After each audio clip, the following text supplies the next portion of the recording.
Ou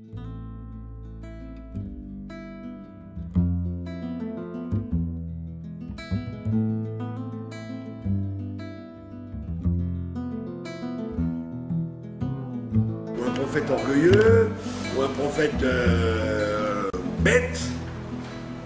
Il faut qu'il soit, comme il a dit, on a le grand principe, il faut qu'il soit riche, kacham, qu'il soit riche, intelligent. Voilà, intelligent et fort. Qu'il ait les trois midot de Pirkei Avot, Nachon, Ezeu Chacham, Ezeu Gibor, Ezeu Ashir. Les trois midot essentielles, ce qui représente dans la Chassidut, Chesed, Gvura, Tiferet. Les trois lignes qui soient parfaites. Ça ne doit pas être un idiot, ça ne doit pas être un peureux, et ça ne doit pas être un miséreux.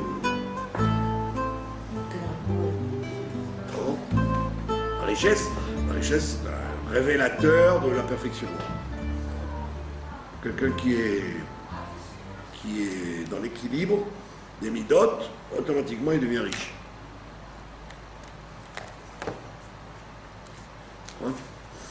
Voilà, on en était là. Et alors maintenant on est arrivé à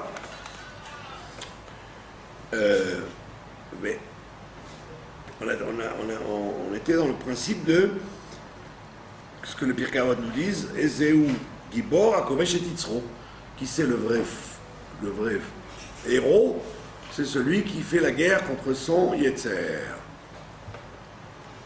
D'accord?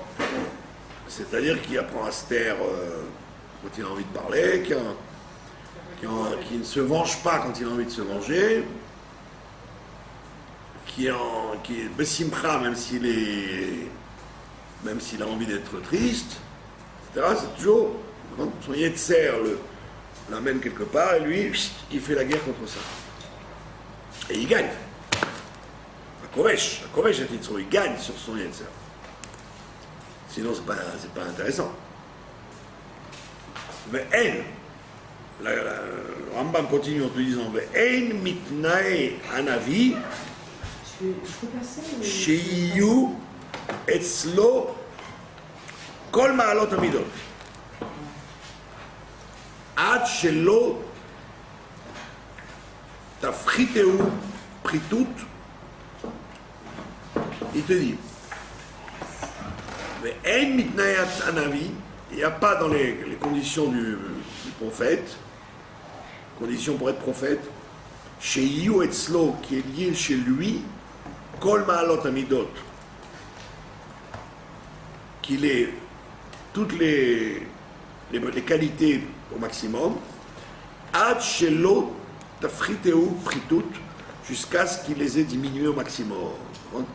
Tous les défauts qu'on peut avoir, le Navi, il a annulé au maximum ses défauts. D'accord? Et il te dit, chez Haré, parce qu'on voit bien, Shlomo Amelech, on voit ce que nous dit Shlomo Amelech, Alav Shalom, et Id Alav Akatouv, le verset raconte sur lui, dans le livre des rois, il est écrit là-bas, Begivron niré Hashem el Shlomo, que dans la ville de Givron, Dieu est apparu à Shlomo. D'accord? Donc on voit bien que David, Shlomo, Shmuel, tout ça c'était les prophètes. David et Shlomo, c'était aussi des prophètes, bien qu'ils soient des rois. C'était quand même des prophètes. Et la preuve, c'est que Dieu lui est apparu à Shlomo. Ou Matsinulo Pritut Midot. Et pourtant, donc on voit bien qu'il a eu le dévoilement de Dieu, et pourtant il avait comment on appelle ça, un défaut. Il avait malgré tout un défaut. VI, c'est quoi le défaut? Rovatava. Et il avait quand même un principe de désirer les choses. Il n'était pas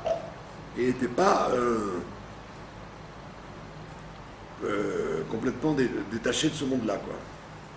Comme Abraham Avinu, d'accord? Abraham Avinu, on voit pas qu'il avait des tavotes. Il n'a pas cherché à avoir des chevaux, plusieurs femmes.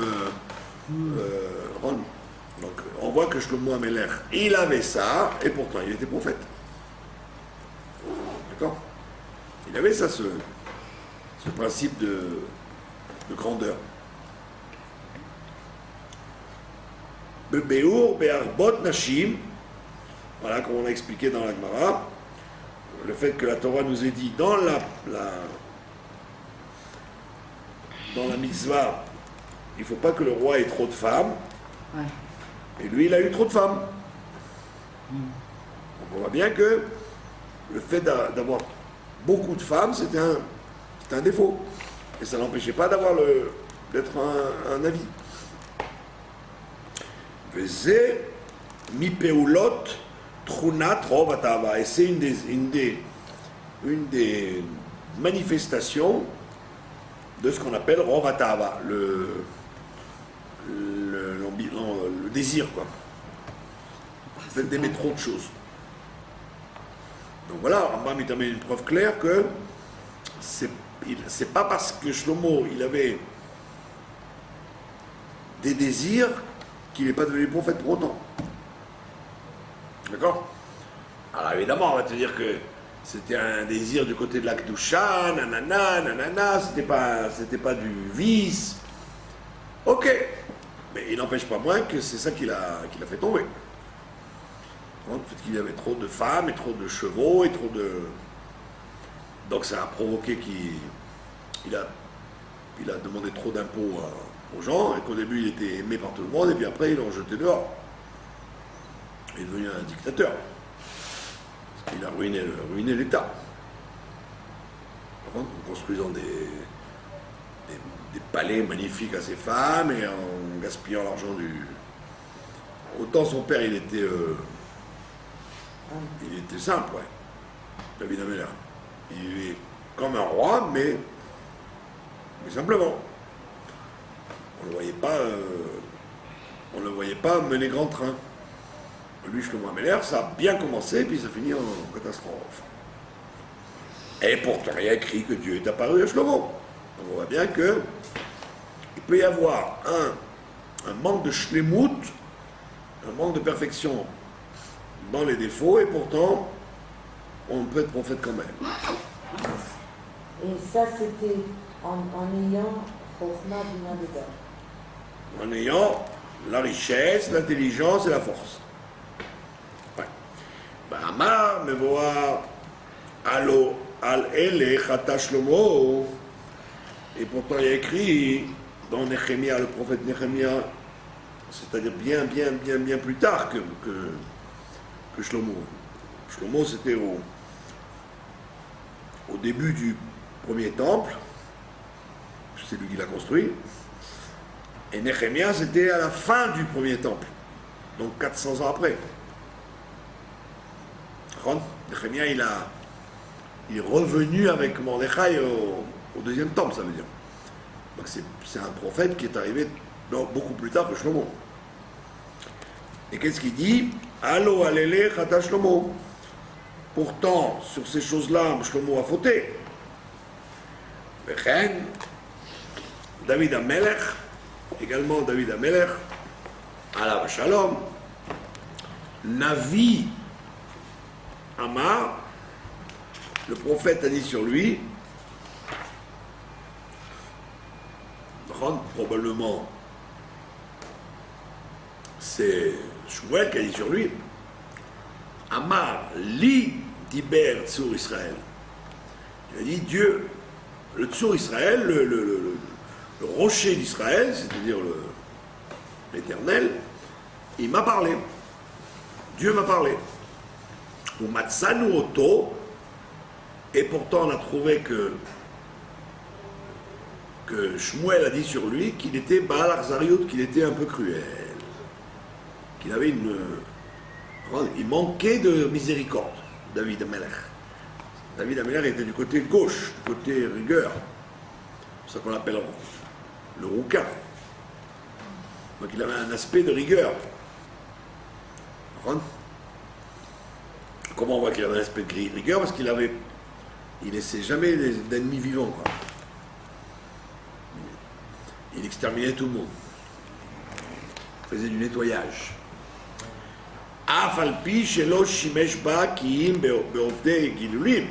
Bien qu'il n'ait utilisé cette cruauté que pour les idolâtres, ou Varigat à Kofrim, et il a tué des renégats. Il n'a pas fait du mal à des tzadikim, comme Shaoul. Shaoul, lui, était comment dire, schizophrène, le pauvre. Donc il avait des moments de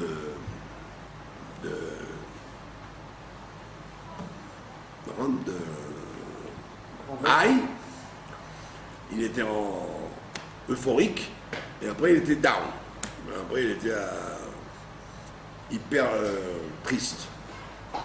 Alors quand il était high, quand il était euphorique, alors, il aimait tout le monde, il était gentil avec tout le monde, il faisait des repas, il embrassait tous les... Et quand il était down, il poursuivait, il voulait tuer David, il a tué les gens les prophètes de... Bon, lui, c'était un malade, c'était différent. Aujourd'hui, on aurait dit, en psychiatrique, on aurait dit des schizophrènes, ouais. David Amelech, Shaoul Amelech. Mais, donc il avait une capacité d'être cruel, même avec des tzadikim. Alors que David, non. David, il a été cruel qu'avec les Rechaïm. Mais quand même, c'est-à-dire tu peux te débarrasser d'un méchant d'une façon propre, et puis tu peux faire ça durement. Tu peux... si quelqu'un c'est un rachat, bon, ben, tu peux lui donner une petite capsule de cyanure et tu le tues comme ça. Et tu peux aussi le tuer en le coupant en morceaux, ce que je sais moi. Comme les gens du Daesh.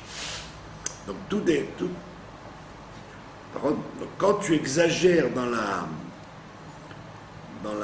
dureté, tu t'appelles cruel. Et on dit qu'en quelque sorte, David Amelech, il a un peu trop été cruel. Mais si tu laisses tes ennemis, non, on n'a pas dit. On a expliqué là maintenant. Non, on a expliqué. Non, on n'a pas expliqué. Ah oui. Eh ouais.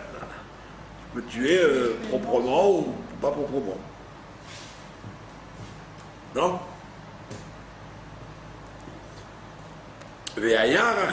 Israël, mais on voit bien qu'il était très cruel avec les méchants et très miséricordieux avec Israël. Aval, ba, bebeur. Et on vient te l'expliquer, Bedivrei Hayamim, שהשם יתברך לא ירשהו לבנות את בית המקדש. À cause de ça, vous voyez, alors quand vous écoutez à la radio, à la télé, etc., les gens, ils ne connaissent pas ça en bas. Ils disent, oui, on voit bien que David a tué, donc il n'a pas eu le droit de construire le Beit HaMikdash, mais on a laissé ça à son fils. Alors tu dis, ben voilà, donc nous on ne doit pas tuer, sinon on n'aura jamais le Beit HaMikdash. Rambam vient te répondre, il dit, non, ça dépend comment tu fais ça. Ce qu'on a reproché à David pour l'empêcher de construire le Beit HaMikdash, c'est parce qu'il a fait ça avec trop de dureté. Pas parce qu'il l'a fait. Pas parce qu'il s'est débarrassé de ses ennemis, c'est parce qu'il l'a fait durement. Ah, ça change tout. Vous avez compris? Ça change tout. Velo haya rahui be'enav laze lerov ma she'arag. Amar, et il n'était pas convenable. Lo rahui, c'était pas convenable. Be'enav laze lerov ma she'arag. Amar, le fait qu'il a tué. Alors à ce moment-là, Dieu lui a dit, Ata lotivne ba'it lishmi, tu ne pourras pas construire une maison pour moi, Ki damim rabim shafarta arza lefanai, parce que tu as verser trop de sang devant moi. Donc, quand vous lisez le verset, Ah ouais, donc. comme les gens l'interprètent, les gens qui lisent la Bible l'interprètent, ben ils disent voilà, tu as tué des ennemis, tu ne peux pas construire le Beth Amikdash. Rambam t'a dit non, c'est pas tu as tué les ennemis avec dureté, c'est ça qu'on te reproche. Tu aurais dû essayer d'être plus propre. Plus propre. Pour tuer tes ennemis. Matsano ben Eliaou, on retrouve la même chose avec Eliaou. Zahor Letov, Eliaou Hanavi, lui aussi c'est un prophète. Carrément, on l'appelle Eliaou Hanavi, le prophète. Qu'est-ce qu'il avait lui? Il avait Midat Arakzanout, il était trop coléreux. Eliaou était trop coléreux. D'accord? On l'a dit tout à l'heure, le casse.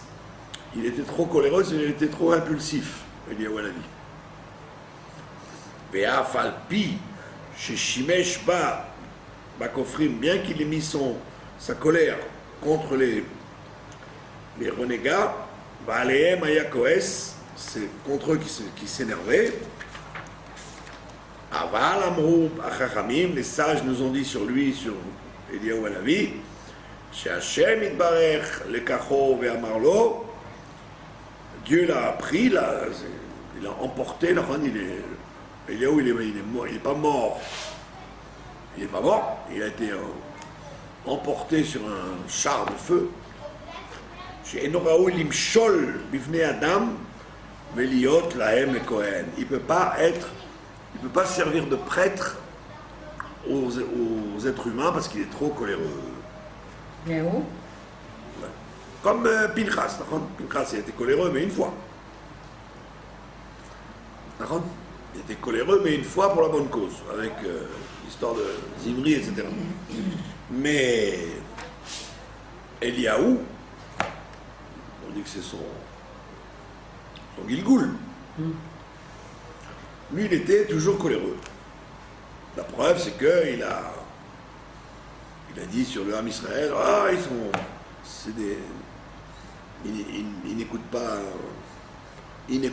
etc. Donc Dieu l'a puni à être obligé d'assister à toutes les Brit Mila jusqu'à la fin des temps.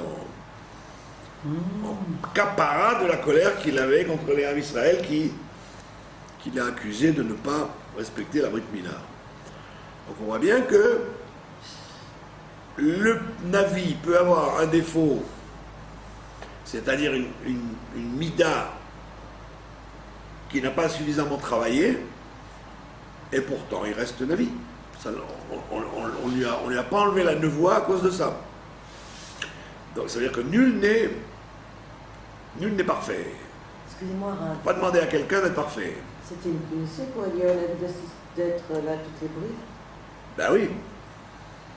Moi, je crois que c'était une bracha. Non, c'est une bracha pour nous, mais pas pour lui. D'être...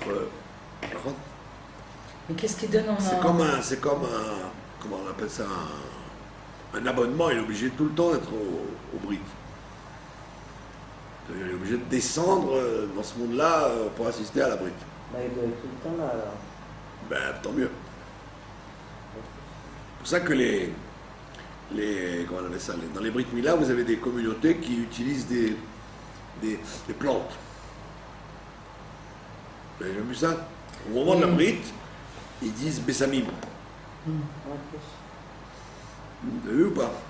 Ouais. Chez les Marocains, chez les Nord-Africains, il y a beaucoup ça. D'accord? Le rapport. Alors pourquoi? Parce que le Eliaou Hanavi, c'est du degré de comment on appelle ça, des midot. Chaque élément de ce monde correspond à un monde. Donc le minéral, ça correspond à l'action. Les midot, c'est Yetzira, ça correspond au végétal. Neshama, ça correspond à l'animal. Et l'homme correspond comment on appelle ça, au degré le plus haut, quoi. Par contre, il y a minéral, végétal, animal et humain. D'accord? Le dernier. Pardon? Je n'ai pas compris le dernier. Le plus haut, c'est l'homme. Ah, Après, voilà. il y a l'animal, Voilà. après, il y a le végétal, après, il y a le minéral. Voilà. Alors, D'accord. l'homme, c'est le sechel, Ouais. c'est le monde d'Atsilut, c'est le degré de Chaya. L'animal, c'est le degré de Neshama, Bria, et l'intelligence animale. Les midot, ça correspond au végétal, comme on le voit d'ailleurs cette semaine dans la paracha. Adam et Sassadeh, l'homme c'est un arbre des champs. L'essentiel de l'homme c'est d'être travailler ses midot, c'est pas de travailler son sechel. Donc l'essentiel c'est les midot. Et les midot c'est le végétal. Comme la mida elle grandit, quand elle grandit, elle pousse.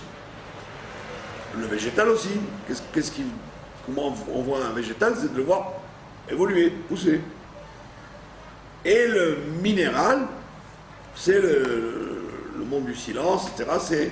C'est le monde de l'action, le monde qui ne parle pas. D'accord? Alors, le monde, donc chez les personnages historiques, David Ameller, il représente le minéral, Eliaou, il représente le végétal, les midot. Moshe Rabbeinu, l'animal, le Shama, et Adam Arishon, le niveau le plus haut. Alors donc, quand on respire une fleur, une plante à la Brit Mila, on intègre en soi le degré de Eliyahu Hanavi, puisqu'il est là.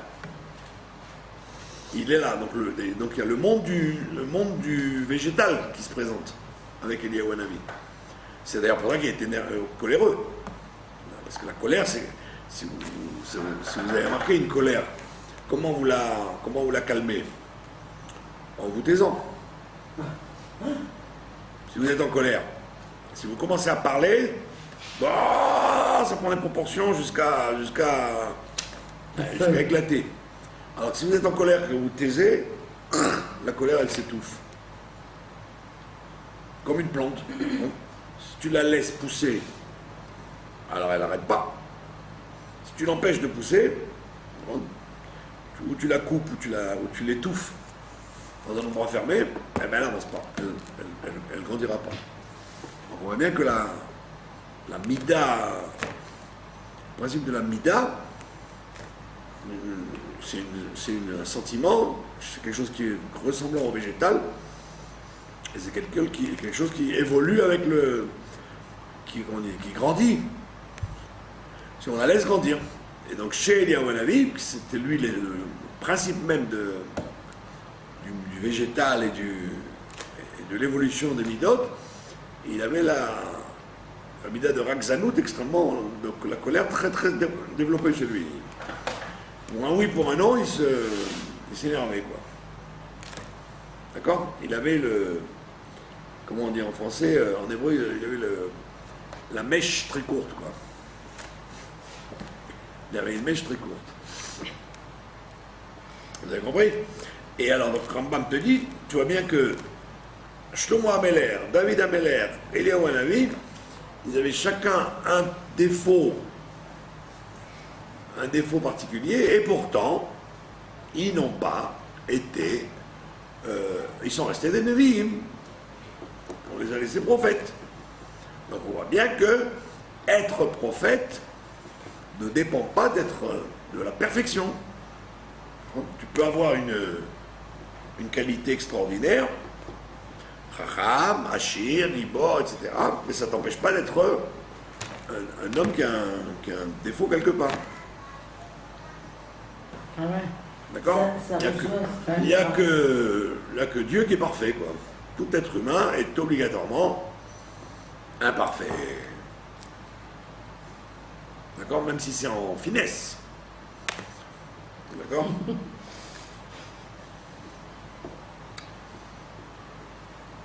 Oui, Là, c'est dit. est-ce que Oui, ça rejoint ce qu'il a dit le Rav Moshe Luzzatto en ce moment? à savoir. Puisque je ne me rappelle pas qu'il mentionne avoir un défaut pour être mal vu. Ben voilà. On t'a pas dit que c'est un vice. Ouais. Ça veut dire qu'il n'a pas une perfection. Il n'a pas une perfection absolue dans les midot. Pas qu'il a un défaut dans le sens catastrophe. D'accord. C'est pour ça que la Chassidoute explique que le mot chet, comme il y a écrit là-bas, En Adam Ba'aretz Shelo Yecheta, il peut y avoir un être humain sur terre qui ne faute pas. La Chassidoute te dit le mot chet, c'est pas forcément une faute dans le sens de Avera. Faute, ça veut dire manquer de quelque chose. Tout être humain est manquant. Par contre, le seul qui est la perfection, c'est Dieu. D'accord? Pourquoi on les appelle prophètes alors? Parce qu'ils sont prophètes. C'est le plus haut niveau d'un être humain, mais ça ne veut pas dire qu'il est devenu la perfection. Ah oui. Vous avez compris? Tu utilises pour l'enseignement ou pas? Non, comme il a des méthodes très raffinées, alors il a un dévoilement de Dieu. Plus grand que le roi Hakodesh. Plus que le. Comment de deviner. Deviner des choses dans le monde. Plus que le roi Hakodesh. La névoie, c'est-à-dire être capable de voir à long terme ou de voir dans un autre endroit, etc. ואף על פי ששימש בה בכופרים ועליהם היה הכועס, אבל אמרו החכמים שהשם יתברר להם לכחו, שאינו ראוי למשול בבני אדם ולהיות להם כהן, מי שיש לו קנאה כמו שיש לו כי ימיתיהם. וכן מהצינו בשמואל, il te dit on trouve la même chose chez le prophète Shmuel, שפחד משאול, que quand Dieu lui a dit d'aller voir Shaoul, donc il a eu peur que Shaoul soit down à ce moment-là, qu'il soit en état dépressif et qu'il le coupe en deux, quoi. Et donc il a eu peur. Donc si c'était un homme parfait, ben il n'aurait pas eu peur. Il avait le droit d'avoir peur, puisque c'était effectivement dangereux d'énerver Shaoul. Et on voit bien que Shmuel a dit j'ai peur, j'ai pas envie d'aller. D'accord? C'était pas comme aujourd'hui où les gens n'ont pas peur des rois depuis Charles Stuart en Angleterre, qu'on a décapité et après Louis XVI. Avant, ça n'existait pas de ne pas avoir peur d'un roi. Un roi, il terrifiait les gens. Ils avaient très peur d'un roi. Mais nous, avec la chute de la galoute, donc il n'y a plus de crainte du roi. À tel point, on voit bien comment les journalistes, ils parlent au président ou au premier ministre, ils parlent d'égal à égal, comme s'ils doivent leur rendre des comptes. Mais à l'époque, un journaliste qui aurait interrogé Louis XIV, il aurait fini au crocodile. Hein. Vous voyez, vous avez eu même Moshe, il a eu peur de Pharaon. On voit bien que le roi, ça faisait peur. Donc Shmuel, on lui dit d'aller voir Shaoul, il dit à Dieu, oui d'accord, mais je suis pas très rassuré d'aller faire des réflexions à Shaoul. D'accord? Donc on voit bien que s'il avait été parfait, c'est un peu, si vous voulez, c'est un peu le côté dans la chassidoute, vous voyez, les gens ils prennent le rabbi pour un Superman, quoi. Tu vois. C'est ça dans la vision chassidique. Ah non, le rabbi, il est parfait. Ça n'existe pas un homme parfait. Un homme, il peut être au maximum de ce qu'un homme il peut être, mais ça ne s'appellera jamais parfait. Ça sera au-dessus des êtres humains. Au-dessus, Mais pas, ça ne devient pas Dieu pour autant. Il peut être parfait sans être Dieu. Non, c'est impossible. Quand on voit le rabbi, Aucun être humain n'est parfait. quand on voit le rabbi, on ne voit pas d'imperfection. On ne voit pas, On ne voit pas d'imperfection quand on voit le rabbi.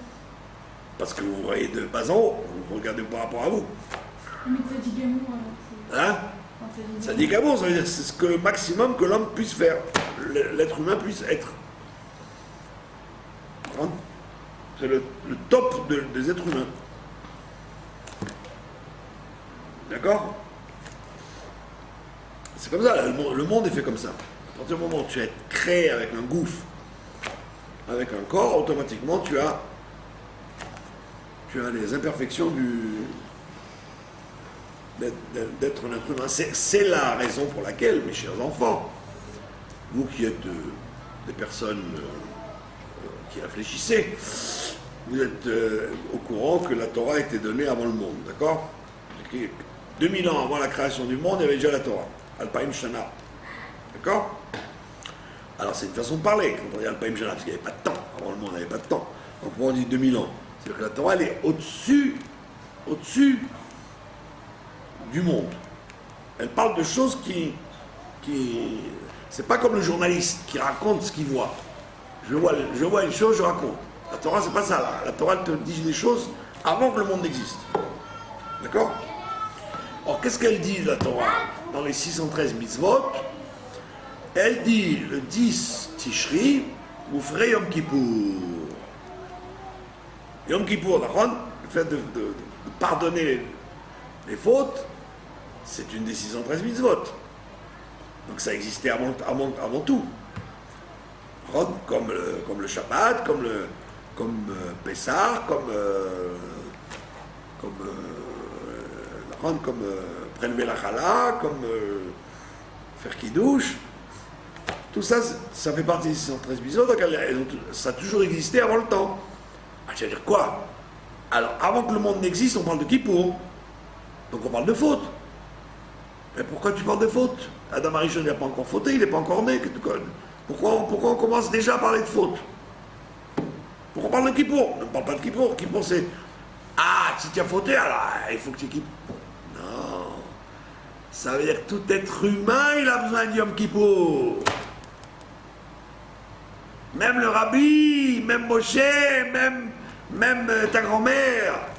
Tout être humain, il a besoin d'être pardonné à Kippour. Ça veut dire que le fait qu'il soit un être humain, il est imparfait, il a besoin de Kippour.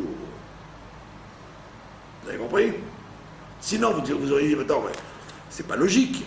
Attends qu'Adam Arishon il faute, et à ce moment-là, tu vas inventer Yom Kippour pour réparer Adam Arishon. Alors on voit que la Torah elle a été donnée avant Adam Arishon. Elle existait avant. Donc ça veut dire qu'il y avait le sujet de Yom Kippour avant qu'il y ait une faute. Ça veut dire que le fait d'exister, ça a besoin de Kippour. Il a besoin d'une kapara, rien que par le fait qu'on existe. Et ça, tout le monde le fait. On n'a pas vu que le Harizal ou Rashi, ils faisaient pas Yom Kippour. Non, moi je suis, ça dit Gamour. Ça c'est pour vous là. Le jeune, Hacham ça c'est pour vous, moi non. Ben, toi aussi tu as besoin d'un grand pardon en finesse. Mais est-ce que ça aurait pu être... C'est pas qu'on va soupçonner Rachi ou le Harizal d'avoir menti, d'avoir volé, d'avoir... Nous oui, mais pas eux. Alors qu'est-ce qu'ils ont besoin? En finesse. Mais ça aurait pu être un potentiel s'ils n'avaient pas fauté. Il aurait pu ne pas fauter avant. D'accord, ça veut dire que si Adam ne fautait plus, si Adam n'avait pas fauté, effectivement, le principe de Yom Kippour aurait disparu dans le fait de... Il n'y aurait pas eu besoin de kapara. Il n'y aurait pas eu besoin de kapara parce qu'il se serait élevé à un degré plus haut.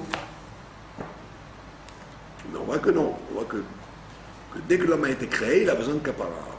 Parce qu'il est fait avec de la terre et de... Il est fait avec un Yetzer Hara et un effet Shabbat, etc., etc. Dès qu'il est créé, il a besoin de faire tchouva. Parce qu'on a dit, la faute, ça ne veut pas dire forcément une avéra. La faute, c'est pas forcément désobéir à Dieu. La faute, ça veut dire exister. Le fait que tu existes, bah, tu es imparfait. Tu ne peux pas être parfait. Oui, parce qu'il y a des colorants.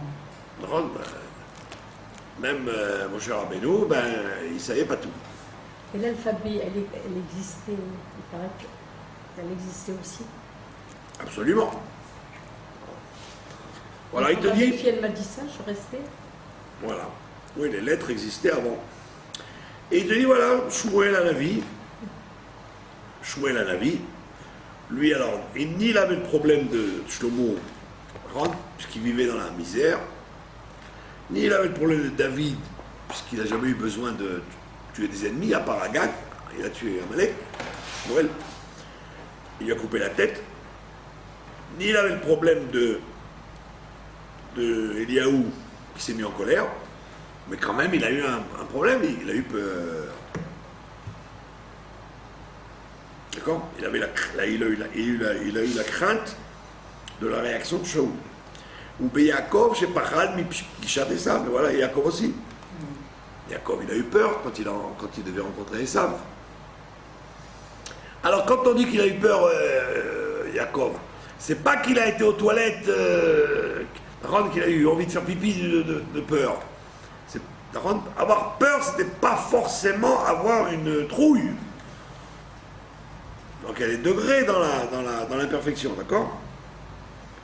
C'est ce qu'il raconte le Rabbi Rayatz quand ils ont voulu le condamner à mort.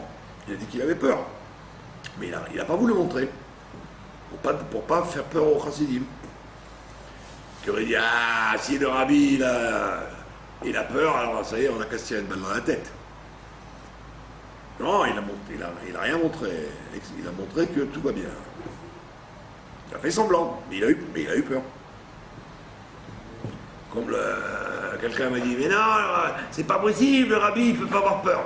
Ben, je lui ai dit, alors s'il ne peut pas avoir peur, alors il n'a pas besoin de Yud Bet Tammuz. Tout ce qu'il raconte le Rayatz, quand il a vécu là-bas en prison, donc c'est-à-dire que c'est du bluff. C'est-à-dire que quand Abraham Avinu, il a peur de tuer son fils, c'est du bluff. C'est du cinéma, quoi. C'est pour la photo, quoi. C'est Hollywood. Non, ça n'existe pas Hollywood. Il a eu peur de tuer son fils. Et c'est la moindre des choses que quelqu'un, quand tu lui dis d'aller tuer son fils, il va pas être de bonne humeur. D'accord? אני מקליט שיעור, זה חבל.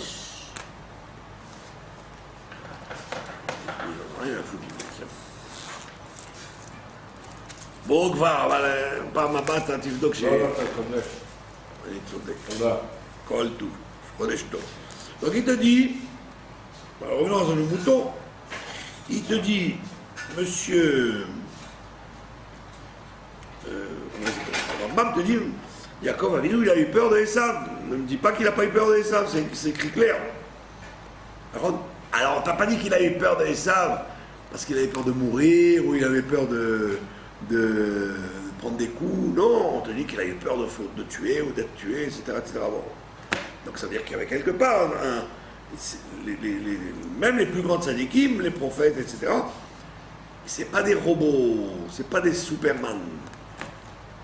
C'est pas des acteurs de cinéma comme les grands espions dans les James Bond et les OSS 117, les films complètement stupides d'Hollywood.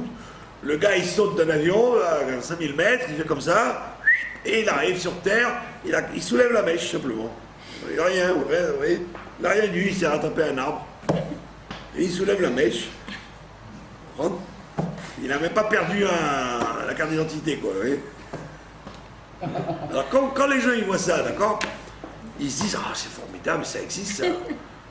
Le gars il est tombé d'un avion, rien que découper un peu la mèche. Il suffit d'un petit coup de peine, c'est bon. Donc on rentre dans la tête des gens des idées complètement farfelues. Ah ouais, ça. Pourquoi vous riez? parce que ça fait rentrer dans les gens des femmes extraordinaires, donc qui n'ont aucun défaut, elles n'ont rien, elles sont magnifiques, sont belles, intelligentes, toujours bien peignées, bien maquillées, jamais un truc qui coule, rien.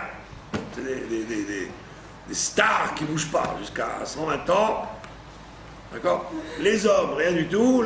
Donc les gens, ils vivent dans un monde complètement fou, qui n'existe pas. Alors il dit, même même Moshe Rabbeinu, même Yaakov Avinu, qui était très fort et très intelligent, etc., ben lui-même aussi, il a eu peur. Alors, C'est peut-être une peur, mais pas comme nous on l'entend. voilà, c'est pas là une peur. C'est une peur à leur niveau. Voilà, exactement. C'est une peur à son niveau, absolument. C'est pas la trouille que vous avez, je sais pas, quand vous n'arrivez pas à ouvrir la clé, ou quand la lumière s'éteint. Non. D'accord, chacun son degré de peur, évidemment. Donc plus vous êtes élevé, plus vous êtes... Comme on vous dit, mon cher Rabbeinu, il a eu peur de rencontrer Pharaon, d'accord? En tout cas, il avait peur quoi? Qu'on le jette au crocodile? C'est rien pour lui, le Olam Haba, Olam Hazé. Il serait mort à Messirut Nefesh, mon cher Rabbeinu. Il avait peur que peut-être que grâce, à cause de ça, la shlichut, elle m'a raté, etc. Donc, peu importe la raison, hein, comment ça se goupille, mais en finesse, la chose, elle existe. C'est ce qu'on est en train de nous dire. En finesse, bien évidemment. C'est-à-dire ne pas savoir sortir de l'épreuve, quoi. Non, Dafka, ils savent sortir de l'épreuve, mais c'est une épreuve quand même. D'accord? Je vous dis, le monde moderne du cinéma américain, il a faussé l'esprit des gens, vous voyez. Alors après, quand vous rentrez dans la vie, alors vous êtes déçus parce que vous allez rencontrer un chidour, vous allez bah, moi je croyais que c'était comme James Bond. ouais, c'était comme James Bond, il n'a pas de défaut, il n'a pas de truc, toujours de l'argent sur lui. Dallas. Ouais. Dans les films d'espionnage, ils vont dans les plus grands hôtels et ils ont toujours de l'argent sur eux. Ouais. Non, on ne va jamais payer. Ah, ouais, mais jamais. Tout est tchic-tchac. Ouais, il n'y a pas une fois qu'on va lui dire, ah, monsieur, donnez vos papiers s'il vous plaît. Ça n'existe pas, c'est évident qu'il a... Et bonjour monsieur, donc on vous emmène dans des idioties qui n'existent pas. Alors que la Torah, elle te dit tout le contraire. Le plus grand, il a toujours... c'est un être humain. Voilà. Tout être humain est un être humain et personne est un robot. Et Lou Amidot v'chayot sebaen en mechitzot, et il dit ces caractères qu'il y a donc chez les gens, c'est ça ce qu'on appelle les mechitzot, dont on a parlé, les barrières qu'il y a entre Dieu et l'homme. C'est pour ça qu'il y a écrit que le prophète, par exemple, si le prophète est joyeux, alors il devient prophète. S'il devient triste, il s'arrête de prophétiser. C'est pour ça que la simcha, elle donnait un degré de prophétie beaucoup plus grand. Si le prophète n'était pas capable d'être de simcha, ben, il ne pouvait pas prophétiser.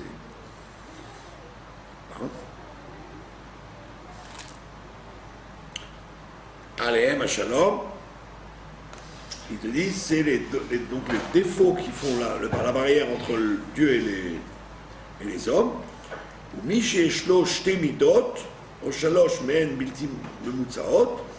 Maintenant, si un prophète, si quelqu'un a si quelqu'un a deux défauts, ou trois, qui ne sont pas équilibrés, que moi j'ai Berno Beperek Arvi, comme on l'a expliqué dans le chapitre 4, mais Marbo, il a écrit sur lui, Shera'a Hashem Itbarer Me'achad Shte Mechitzot O Shalosh.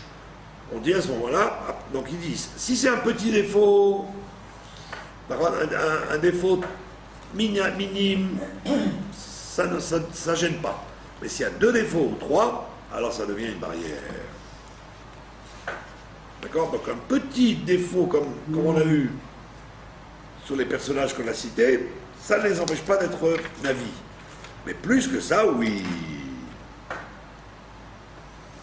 Velo tarchik eyot cheschon ktsat amidot bemaet mimadregat הנבואה, שאנחנו מצינו קצת פחיתות המידות תמנע הנבואה לגמרי.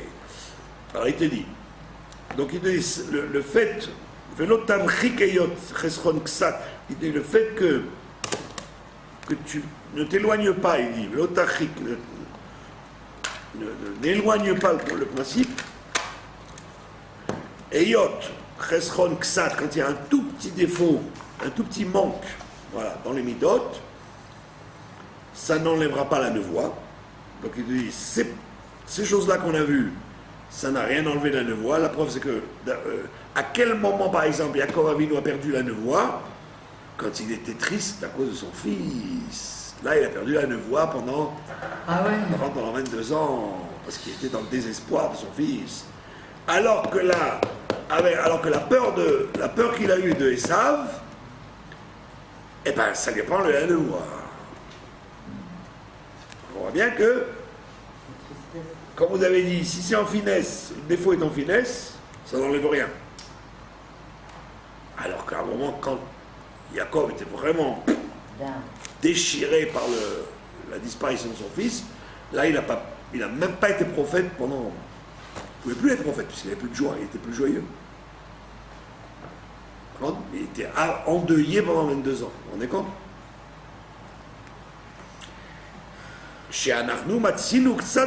Voilà, quand on voit un tout petit défaut dans les midot, imneu à nevoa, les gamré. Alors là, si c'est vraiment un défaut grave, comme la colère, alors là, si c'est un défaut grave, là, c'est sûr que tu perds la nevoa.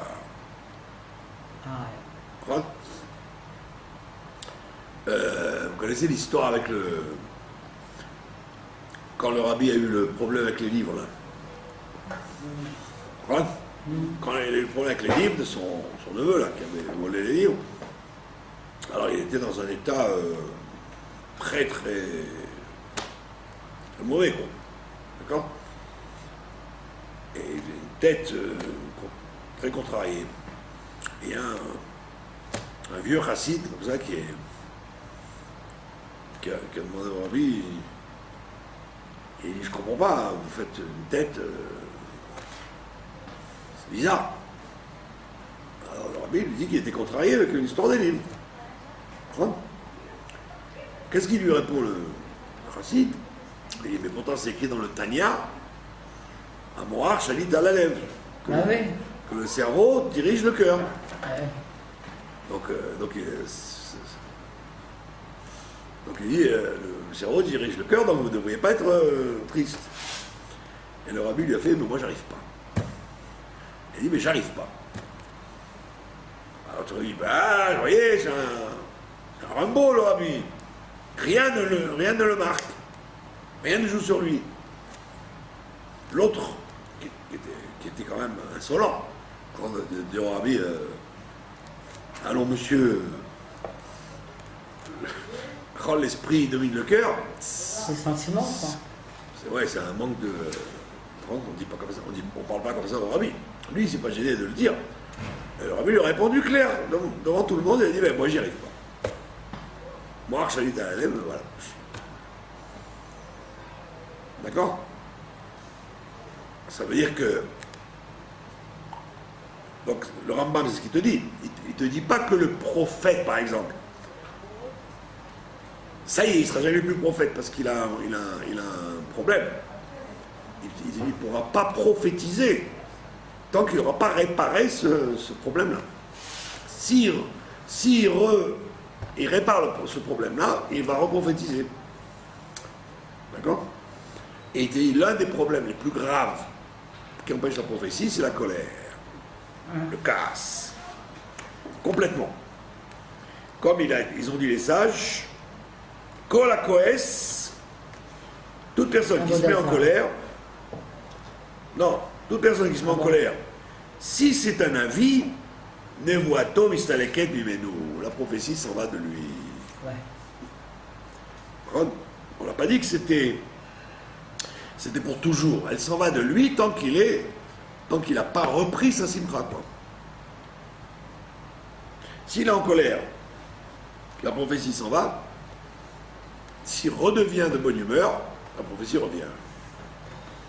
Vevi Reaya, et il a amené une preuve de Elisha, chez Nistalka Mimenu à Nevoa, que chez Kaas, que Elisha il a perdu la Nevoa quand il s'est mis en colère, chez Sir Kaaso, jusqu'à ce qu'il enlève la colère de lui, Veu Omro, Ve Atak Rouli Menagen. Après il a dit, comme il a enlevé la colère de lui, il a dit, Ve Atak Rouli Menagen, prenez-moi, on va faire de la musique. Ça veut dire, on va faire de la musique, ça veut dire que dès qu'on fait de la musique, ça veut dire qu'on redevient de bonne humeur. Et quand on redevient de bonne humeur, alors on ramène la nevoie sur lui. C'est pour ça que les musiciens, comment on appelle ça, les prophètes, ils jouaient de la musique, ils chantaient souvent et ils jouaient de la musique. D'où le principe du nigoun dans la chassidoute, le fait de faire de la musique. Parce que la musique est censée réveiller le cœur et nettoyer des défauts et automatiquement amener la joie et la nevoie. Voilà. Je vous remercie de votre attention. C'est nous qu'on vous remercie. C'est nous pour remercier. C'est pas de la tarte, hein,